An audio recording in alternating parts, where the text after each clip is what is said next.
E o ministro do Supremo Tribunal Federal, Alexandre de Moraes, decidiu unir duas investigações contra o presidente Jair Bolsonaro e seus aliados. Em decisão datada desta segunda-feira, ele juntou o inquérito que investiga as supostas milícias digitais com o inquérito sobre as urnas eletrônicas. Ao unir as duas investigações, Moraes atendeu a um pedido feito pela Procuradoria-Geral da República.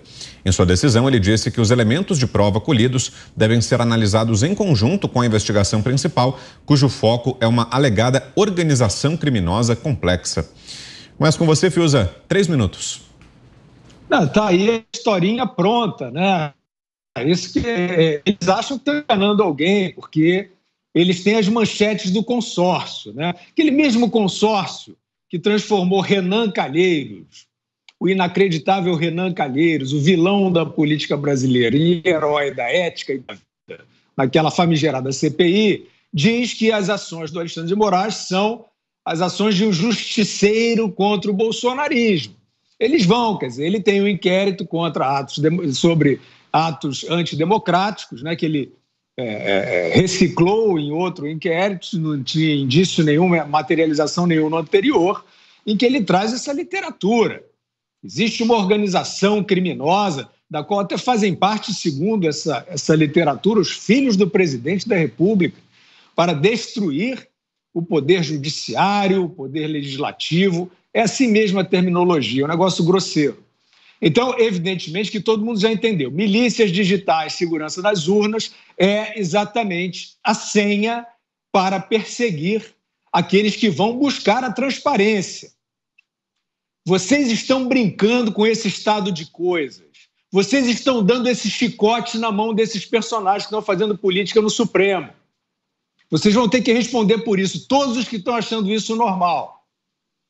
Esse personagem, Alexandre de Moraes, ele está usando estes exóticos instrumentos e partiu do Senado Federal, democraticamente, de forma republicana, um convite dentro das regras do parlamento para que ele fosse explicar, conversar com os senadores sobre as medidas que ele adota, que são contestadas até por eminentes juristas como o doutor Evis Gandra, que é seu colega de autoria literária, que diz que o respeita e até o admira, e no entanto, o contesta.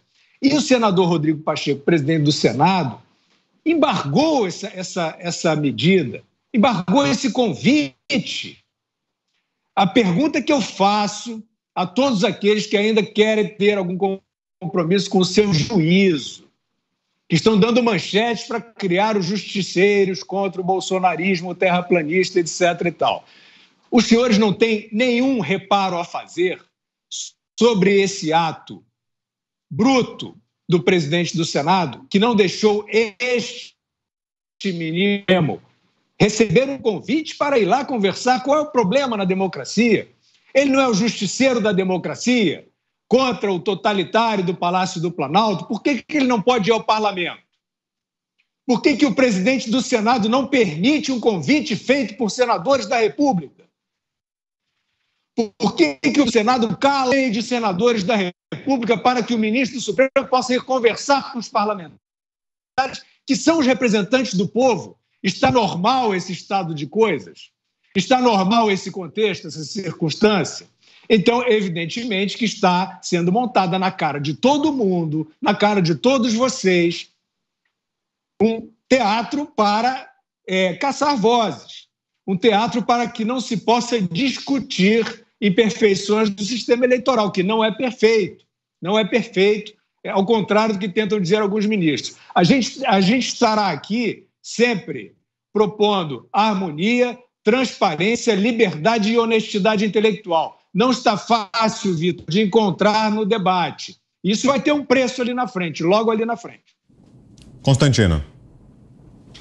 Olha, é isso aí tudo que o Fiuza falou, né? Veja, o eufemismo usado pela turma, inclusive a turma que bate palma para esse tipo de abuso de poder e arbítrio na imprensa, é que há um vício de origem, mas normalizaram já a aberração toda. E 2 erros não fazem um acerto. Juntar os inquéritos que são em si absurdos, ilegais, inconstitucionais, não vai fazer disso um inquérito legítimo. E não importa que vem da PGR, porque todo mundo já se deu conta que tem ali uma vice-procuradora-geral que está jogando esse jogo, como tem também uma delegada da Polícia Federal que está jogando esse mesmo jogo. Então não importa de onde vem, se vem totalmente contrário à Constituição, às leis do país, é irregular e ponto final. E tem muita gente tentando embarcar nessa narrativa de que são várias entidades que estão sustentando isso, portanto, se tem muita fumaça, deve ter fogo. Não há fogo. Milícias digitais é uma expressão criada por oposicionistas. Que milícia digital é essa? Cadê? Onde é que tem alguma prova disso? Algum crime cometido? Isso é uma grande farsa. Só que é uma farsa perigosa, porque, como lembrou muito bem o Fiuza, isso enseja justamente perseguição, censura e por aí vai. Nós vimos, e acabaram de falar meus colegas, a Ana também lembrou, que o próprio Lira estava querendo dar celeridade, né, pressa, urgência a um PL de fake news que é relatado por um comunista, que visava a calar, a impedir o debate no Brasil. Então, tudo isso é muito assustador. E o que causa espanto é não estar gerando muito espanto isso, pelo menos não nas hostes de intelectuais, democratas, palestrantes que adoram falar em tolerância, democracia, instituições e diversidade.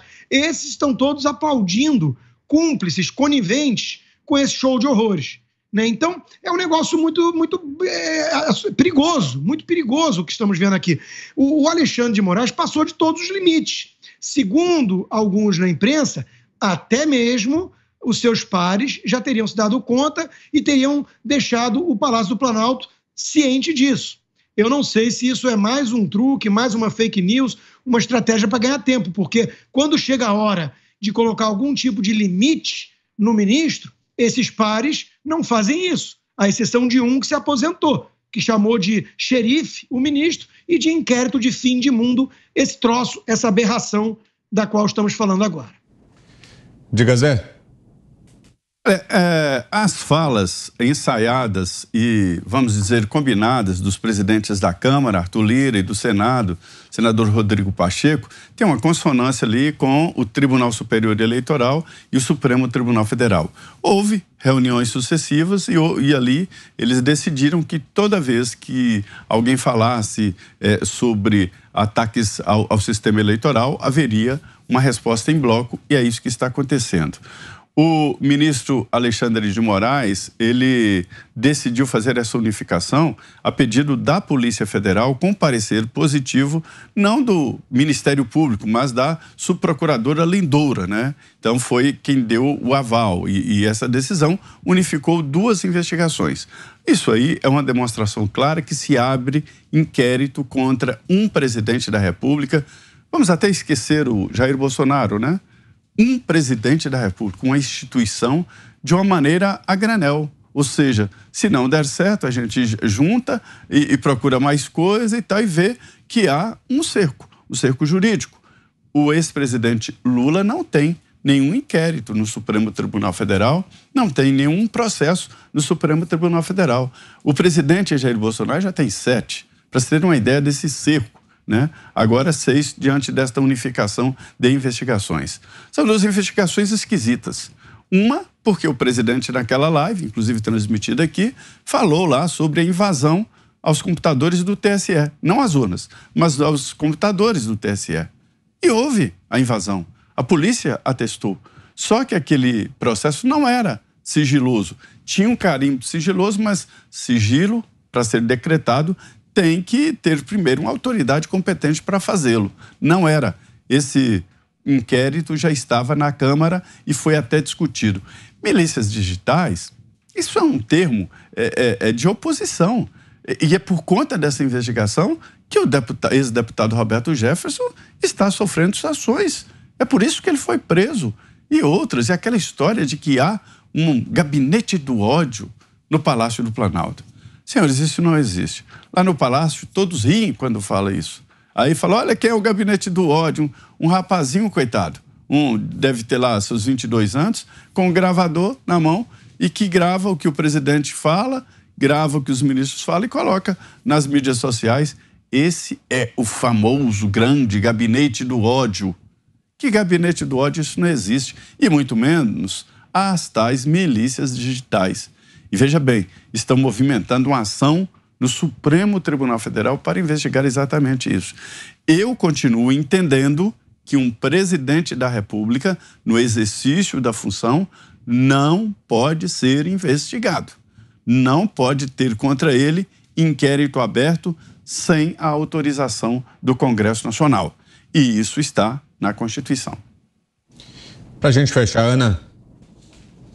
Pois é, está na Constituição, Zé, e quando questionado aí sobre trazer ao plenário para debater, inclusive, algum processo de impeachment do Alexandre de Moraes, o Rodrigo Pacheco disse que não há concretude, não há tipicidade, que não dá para sacudir os pilares da democracia e blá, blá, blá, né? Senhor Rodrigo Pacheco, e aí? Por que tanta blindagem? Essa é outra pergunta. Obviamente que a pergunta é retórica, mas por que tanta blindagem ao Alexandre de Moraes? Os meus colegas já disseram praticamente tudo, Vitor. Uma outra coisa que a gente precisa salientar é que nesses inquéritos aí que o Alexandre de Moraes continua de uma maneira absolutamente irresponsável num caminho aí de barbárie, é que os advogados dos citados nesses inquéritos, eles não têm acesso aos autos, eles não têm acesso a absolutamente nada que está dentro desse inquérito, nada. E isso é uma democracia, senhor Rodrigo Pacheco? Isso é respeitar a Constituição? É o tal Estado democrático de direito que o senhor tanto fala? Porque Alexander Hamilton isso, porque Thomas Jefferson aquilo. Isso é o que os pais fundadores da América colocariam como uma coisa normal? Os pais fundadores da América, Vitor, teriam vergonha de ver personagens ativistas e militantes como Alexandre de Moraes, políticos, aí dentro de uma Suprema Corte, seja no Brasil, nos Estados Unidos ou em qualquer lugar. Alexandre de Moraes é uma vergonha para a Corte, uma vergonha. O STF é uma instituição preciosa na nossa República, da maneira como ela foi construída, com todos os defeitos, é uma instituição importante, assim como o Congresso, assim como o Executivo, e, no entanto, esse personagem tosco que é Alexandre de Moraes hoje traz vergonha para a Corte, né? Envergonha a Corte. E nós sabemos muito bem que o Brasil merece ministros muito mais capacitados, melhores, mais capacitados e também com um senso de justiça, não apenas baseado na Constituição, mas um senso de justiça moral. E Alexandre de Moraes não tem nenhum dos dois. E, no entanto, o senhor Rodrigo Pacheco continua blindando, sendo o guarda-costa do tirano do Supremo Tribunal Federal.